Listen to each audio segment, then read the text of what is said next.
Welcome to the Festival of Storytellers.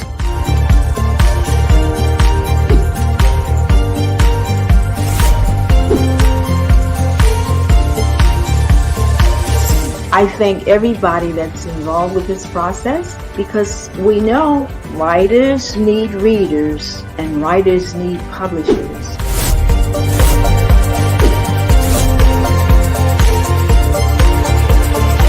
Experience is not about the publisher, it is about us, the authors.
Well, welcome to day 8 of the Festival of Storytellers.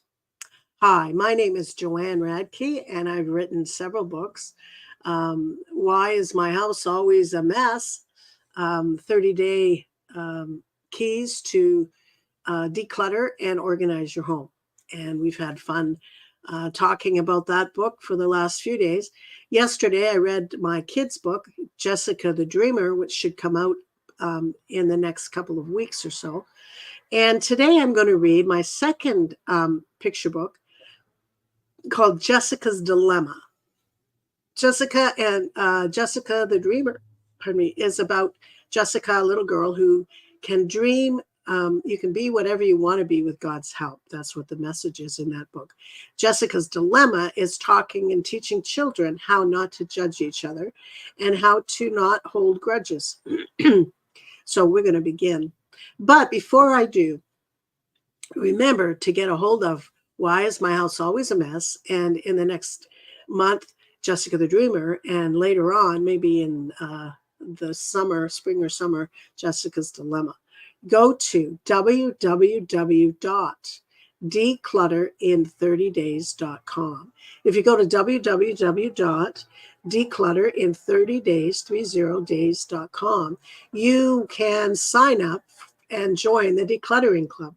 You can buy my book, Why is My House Always a Mess, through Amazon. And you can also sign up to get freebies regarding decluttering sent to your email. So I hope you have fun on that, www.declutterinthirtydays.com. Thank you for joining.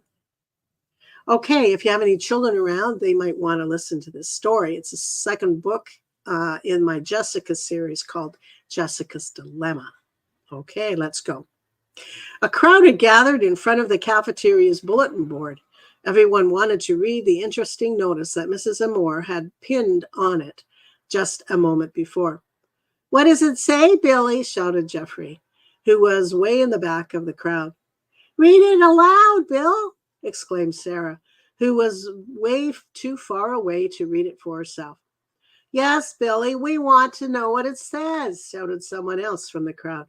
Okay, replied Billy, who had bullied his way through to the group into the front row. "Quiet, everybody, and listen." Billy waited until all the children had quieted down. The room was as silent as it had ever been. Billy continued. "This is what it says. Notice, annual school play. The Boy Who Wouldn't. Auditions in the school auditorium tomorrow after school. All are welcome. Mrs. Amore." A play? Oh, how exciting! Exclaimed Jessica. I love to act. I wonder what parts there are and if I have any chance of getting one. I don't know, Jess. What kind of parts would there be in a play with a title like The Boy Who Wouldn't? Wouldn't what? Wouldn't eat, wouldn't sleep, wouldn't cheat, wouldn't compete, replied Sarah, Jessica's best friend. They all laughed and began to imagine just what the play could be about. Jenny, a new girl, came back with The Boy Who Wouldn't Talk or Mock or Gawk. What does that mean? Somebody asked. No one laughed, but looked at her with strange looks.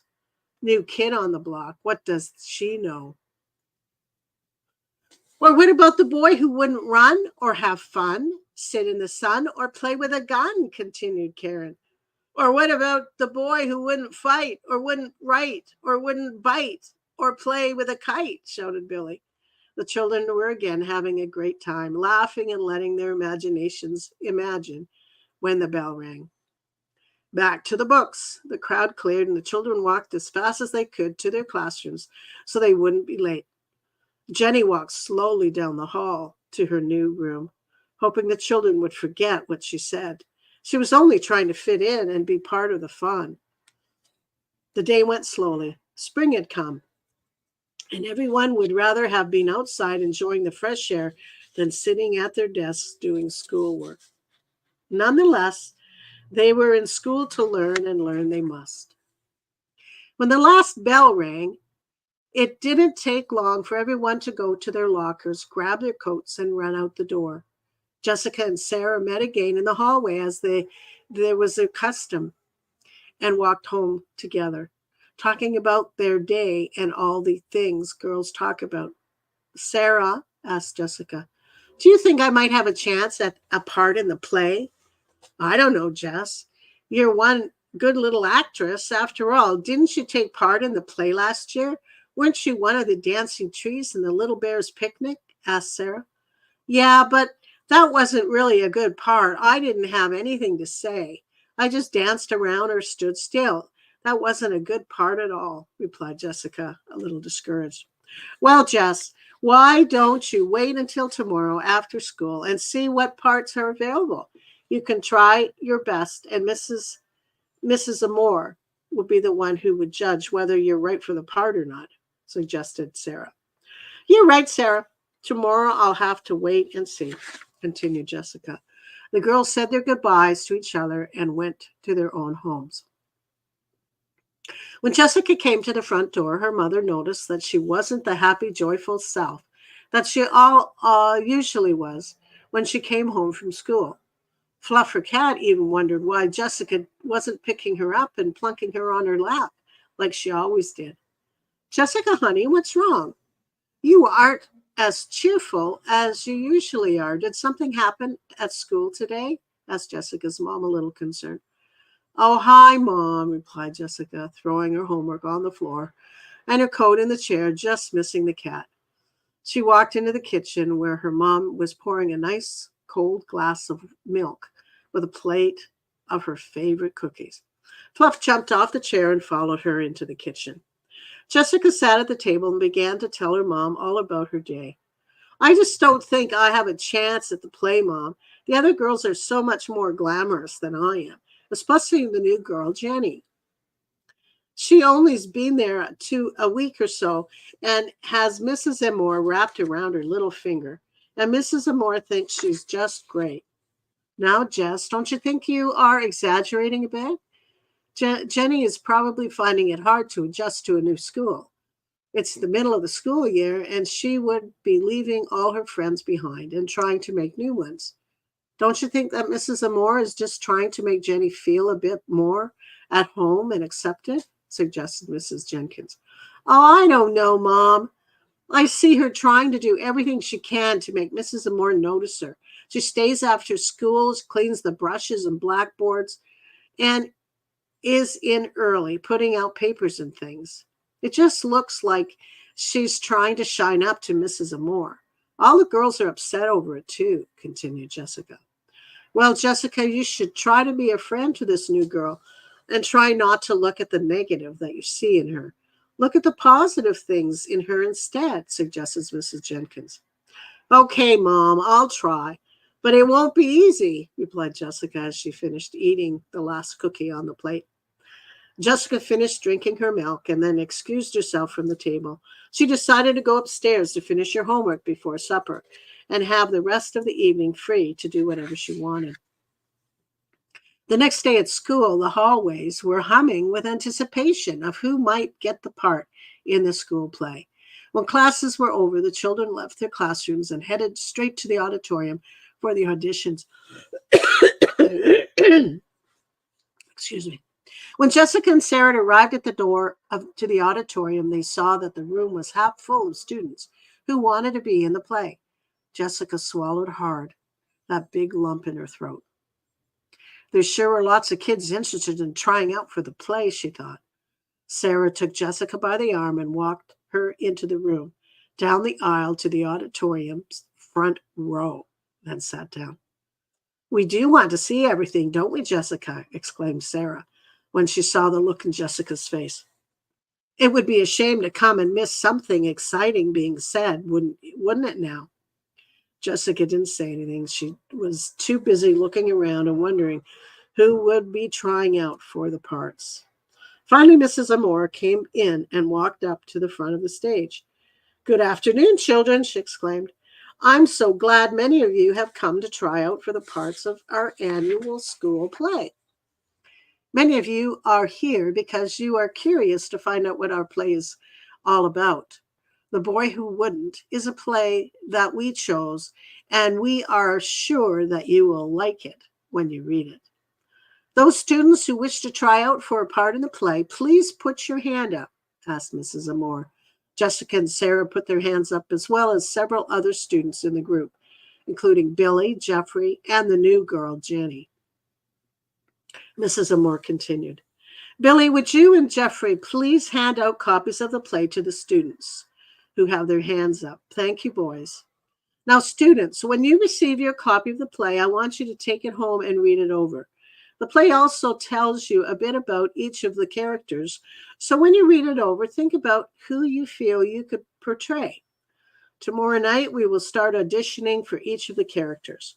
Tonight, we want to talk about the teamwork that is needed and the other jobs that are available for those of you who want to be a part of this production behind the scenes. Now, to put on a great production like this, we need people who are willing to work the lights and sound, as well as help with costumes and makeup. We need people who will help make the props, sell tickets, as well as usher and serve refreshments. We can all be involved and make this a great production that we can all be proud of, no matter how big or small our part may be. We are all important, and each a necessary part of this production to be a great success. So I have made up lists for each job. Come up to the table and sign your name under the job that you would like to do. After you do that, you may go home.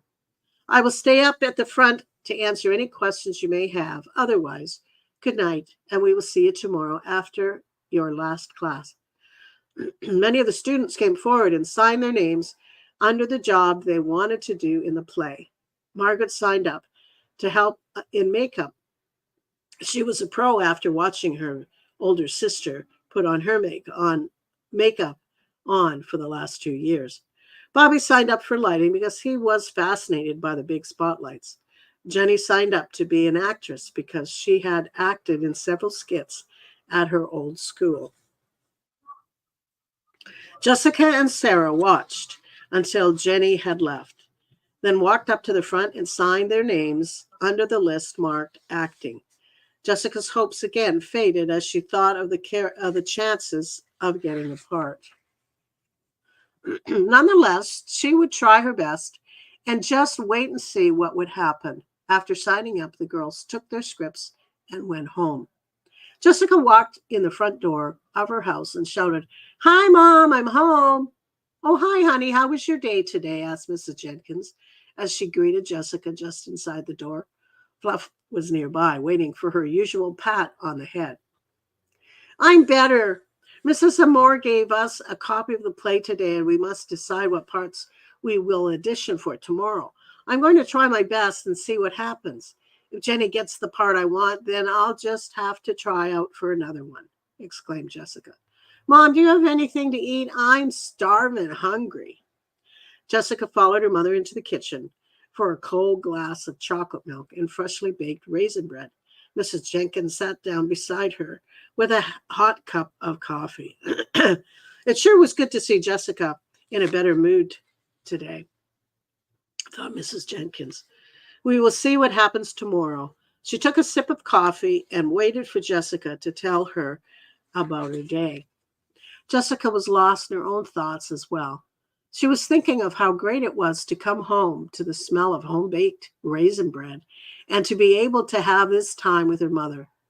Up to last month, her mother had to work until 6 o'clock at the packing plant. But last month, the owner of the plant changed her mom's hours so she could be home by 3 and have more time with Jessica. Her mom was so special to her and the world's greatest mom. At that point, Jessica took a big bite from her delicious raisin bread and smiled. Jessica and her mother chatted and talked and had a great time sharing for the rest of the afternoon while they munched on their snacks. They didn't talk about anything, just whatever came to mind. They both loved this time in the afternoon when they were together. After dinner that night, Jessica and her mom read the play together, cuddled up on the sofa. It was nice just to sit and relax and talk about the play. The Boy Who Wouldn't. The Boy Who Wouldn't was a story about a boy who wouldn't forgive. He was a boy who was always judging everybody. The boy would get into a fight here or a scrape there and blame it on the other kids. Then he would get angry, refuse to forgive them, and leave in a huff. Most of the time, the boy looked at other kids as if he was expecting them to do bad things to him. Pretty soon, the things that he expected happened. He would say to himself, "See, I told you it would happen," get angry, refuse to forgive, and once again leave in a huff. One day, the boy who wouldn't got this bright idea and decided to keep a book of wrongs. Whenever someone would do something to him, he would write their name and what they did to him in the book of wrongs. Johnny pushed me. Billy punched me. Jack swore at me. Then in his heart, he would say, "I'll never forgive them." One day, he woke up and discovered that he had no friends. No one wanted to play with him because he was always angry and judged everything everyone said or did.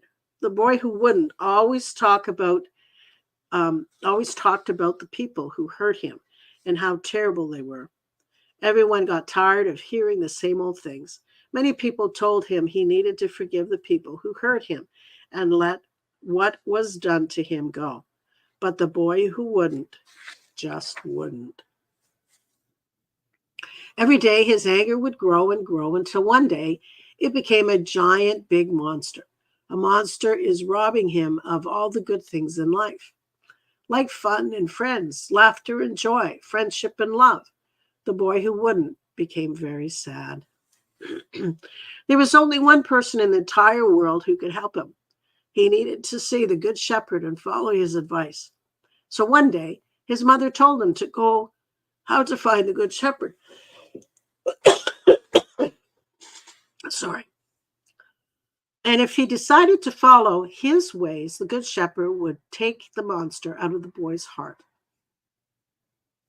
First, the boy who wouldn't needed to ask the Good Shepherd to come into his life. The Good Shepherd told the boy who wouldn't that he had to choose to forgive and release each person who had done bad things to him. He also needed to give the Good Shepherd his book of wrongs that he had made and promise never to make another one. So the boy who wouldn't decided that he didn't want this monster in his life anymore, that he would do what the Good Shepherd suggested. He asked the Good Shepherd to come into his life and help him get rid of the monster that was growing in his heart. Pretty soon, when the boy who wouldn't chose in his heart to forgive everyone who had hurt him and give the book of wrongs to the Good Shepherd, a marvelous thing happened. Suddenly, he could feel the love of the Good Shepherd fill his heart and take over. When that happened, he discovered that the monster began to get smaller and smaller. One day, when talking to his Good Shepherd, he suddenly realized that the monster had totally disappeared. In its place were all the things that he had taken from him. He now had peace and joy, fun and laughter, friendship and love. He felt warm and happy for the first time since he made the book of wrongs. Thank you, Good Shepherd, for being my friend, for helping me get rid of the monster in my heart, and for teaching me a better way to live, he said with real gratitude in his heart. Now the boy who wouldn't became the boy who would, and he lived in the world happy and at peace with all his friends, because every time someone hurt him, he would forgive them.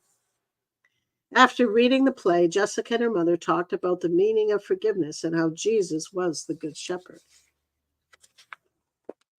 He was the only one who could take away all the bad feelings and monsters in our lives that we let in by not forgiving and by judging people when they hurt us.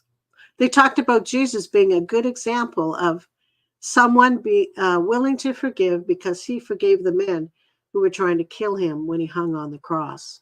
Jessica thought that would have been so hard to do, especially since she was having a hard time forgiving Jenny and Mrs. Moore. How much harder would it be to forgive someone who was trying to kill you, she thought. After their talk about judging and forgiving, Jessica and her mother began to talk about the parts of the play that Jessica could try out for. Jessica's mom encouraged her to try out for the leading role of the boy's sister, and if she didn't get that part, then for the part of the mother. Jessica could do it if she tried her best and asked the Lord to help her. Jessica thought that was a good idea, so they prayed together, asking God to help her with the part and to help her to accept whatever Mrs. Amore gave her to do, whether it was a part in the play or another job with the production. They then rehearsed both parts back and forth until Jessica felt comfortable with them. By this time it was late, and Jessica had once again had a great evening, and now she was very tired. Her mom, tired as well, walked Jessica up the stairs to her bedroom. Fluff was not far behind them. As she scooted ahead of them, he jumped up and got comfortable at the end of Jessica's bed. Jessica got ready for bed, said goodnight, and in no time at all was fast asleep. Mrs. Jenkins once again thanked the Lord for her precious daughter and asked him to watch over her and give her a great rest. She then turned her own light out and went to sleep. The next day at school, Jessica saw Jenny coming toward her in the hallway. "Hello, Jessica. How are you today? Are you going to try out for the play?" asked Jenny. Jessica could feel anger rising inside her. She was upset because she knew that Mrs. Amore would pick Jenny for the part over her.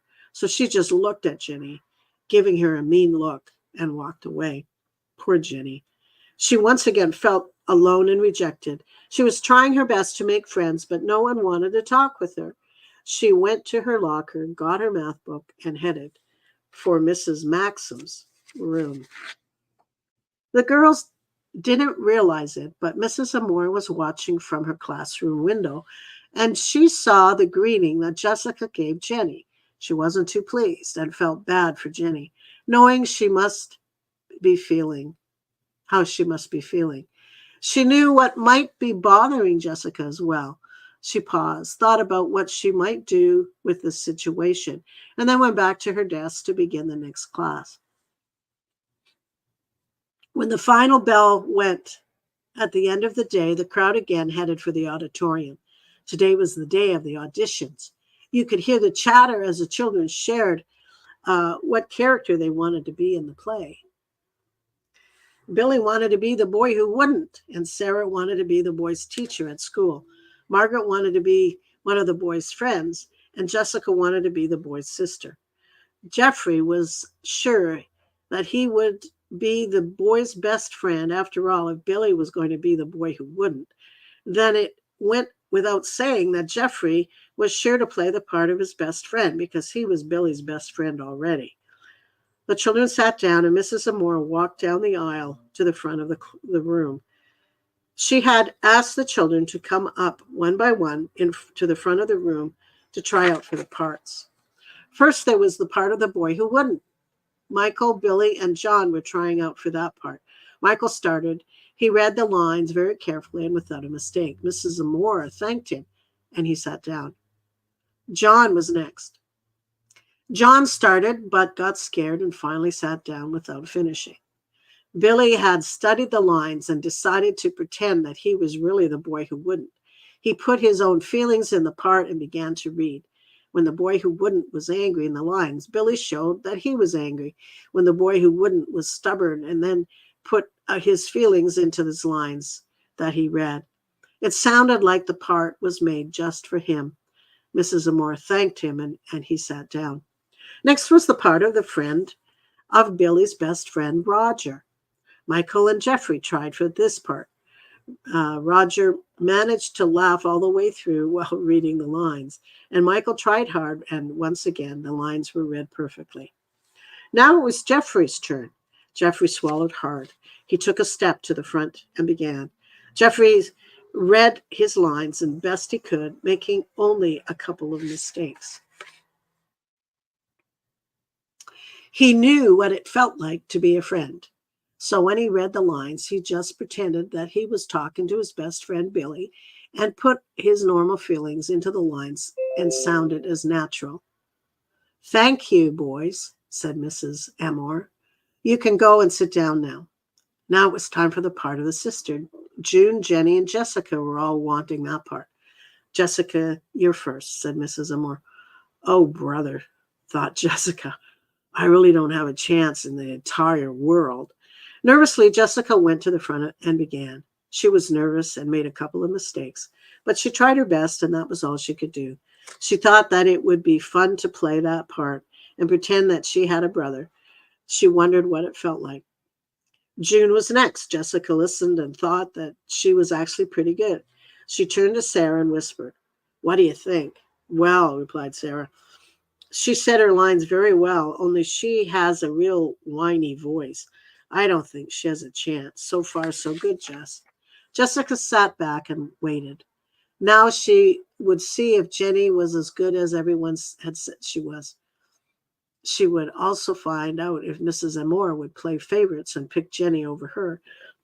She was sure that she would even before Jenny started. Jenny played the part of a sister very well. After all, she had 3 brothers. She knew her lines and acted them out as if she were talking and fighting with her own brother. Everyone clapped afterward. Jessica was mortified. She sank deeper into her chair, hoping the floor would swallow her up. Mrs. Amore looked over to see Jessica's reaction. She was sure that she would be upset and saw that she was. Mrs. Amore continued with the auditions. Sarah, Margaret, and Sharon tried out for the part of other friends. They all did very well. Sarah sat down beside Jessica, and he noticed she was still very upset and angry. She tried to comfort her, but she wouldn't be comforted. She wanted to hang out onto her anger. Mrs. Amore didn't audition for the part of the mother, and Sarah wondered why. She was soon to find out. "Now, children," began Mrs. Amore, "you have all done very well and should be proud that you have had the courage to stand up here and try your best. Unfortunately, there aren't enough parts for all of you, but there are enough other jobs where you are needed. We will talk about the other jobs later, but now I'm sure that you want to find out who will be playing each part. The part of the boy who wouldn't will be played by Billy. Boys, you all did very well, but Billy showed his feelings when he read the part. The part of the boy's friend will be played by Jeffrey. Jeffrey, you know what it feels like to be a friend, and your loyalty and friendship showed when you read the part. The part of the other friends will be played by Margaret, Sharon, and Sarah. Girls, you all did very well. The part of the boy's sister will be played by Jenny. When Mrs. Amore announced Jenny's part, the class started clapping for Jenny, making Jessica feel increasingly angry. She was angry at Jenny because she was picked for the part, and Mrs. Amore because she picked Jenny over her. She was right. She expected Mrs. Amore to pick Jenny, and she did. Mrs. Amore was playing favorites. It's just not fair. Mrs. Amore continued, now the part of the mothers is a difficult part to play because none of you have ever been a mother, and it would use your imagination to be able to audition for it. So I have a special person picked out to play the boy's mother. She paused for a moment, then continued. The part of the mother will be played by Jessica Jenkins. The crowd began to applaud joyously. Jessica would be a great part. She is so kind and loving, whispered someone behind her. Jessica, way to go, shouted another friend. Sarah turned to Jessica and shouted, you got the part, Jessica. You just got the part. Jessica was stunned. She began to cry, thinking of all the terrible things that she had felt and thought about Mrs. Amore and Jenny. She thought of how she was so mean to Jenny by not even talking to her that morning. She felt so awful inside. Mrs. Amore dismissed the children and then walked over to Jessica. Sarah was still sitting beside her, trying to comfort her. Jessica, what's wrong? Tell me what you're feeling, asked Mrs. Amore as she sat beside her, putting her arm around her to comfort her. You already knew what was wrong. She already knew what was wrong, but Jessica needed to share what she was feeling. Oh, Mrs. Amore, I've been so terrible. I've judged Jenny and you and felt terrible things about you both. I was sure you would pick Jenny for the part, and you did. Then I was angry. I was sure that Jenny was trying to get on your good side because she was always cleaning the boards and handling out the papers.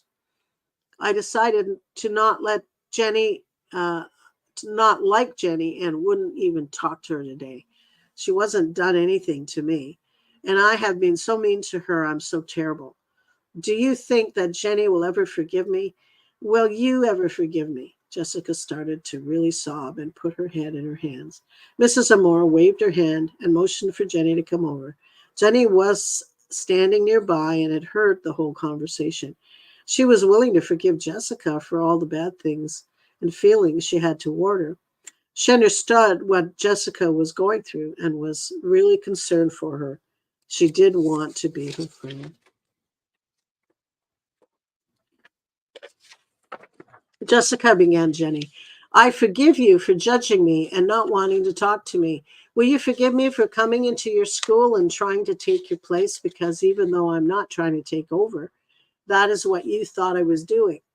At the sound of Jenny's voice, Jessica realized that Jenny wasn't an enemy, but really wanted to be her friend. Oh, Jenny, I forgive you, Jessica cried. But you didn't do anything. I judged you. I'm sorry. I really do want you as a friend. I do forgive you. Jenny went and hugged Jessica, and the two girls stood there in tears and laughter. Let's forget that this ever happened and let's start over, okay? Asked Jenny. Right, let's begin again, replied Jessica, relieved that Jenny was so forgiving and really was so nice inside. Jessica looked up at Mrs. Amore and continued, Mrs. Amore, please forgive me for judging and thinking such awful thoughts about you. I'm so sorry.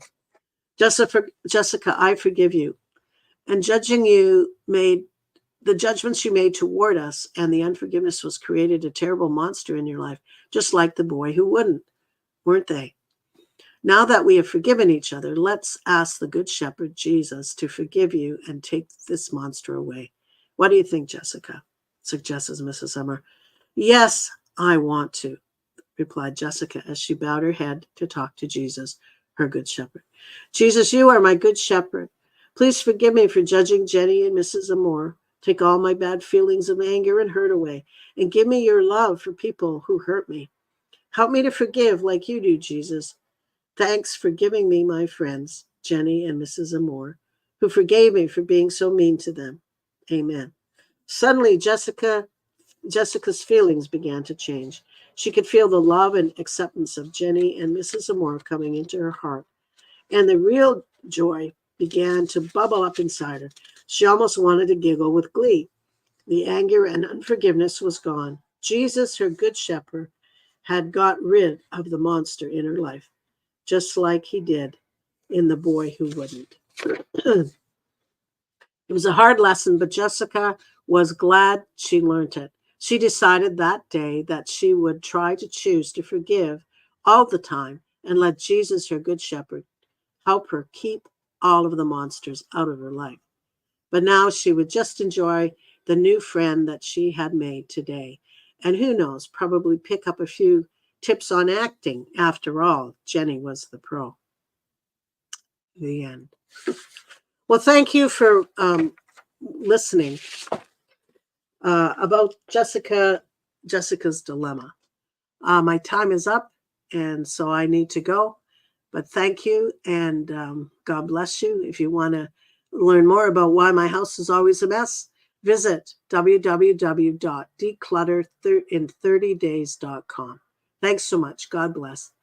Signing off now.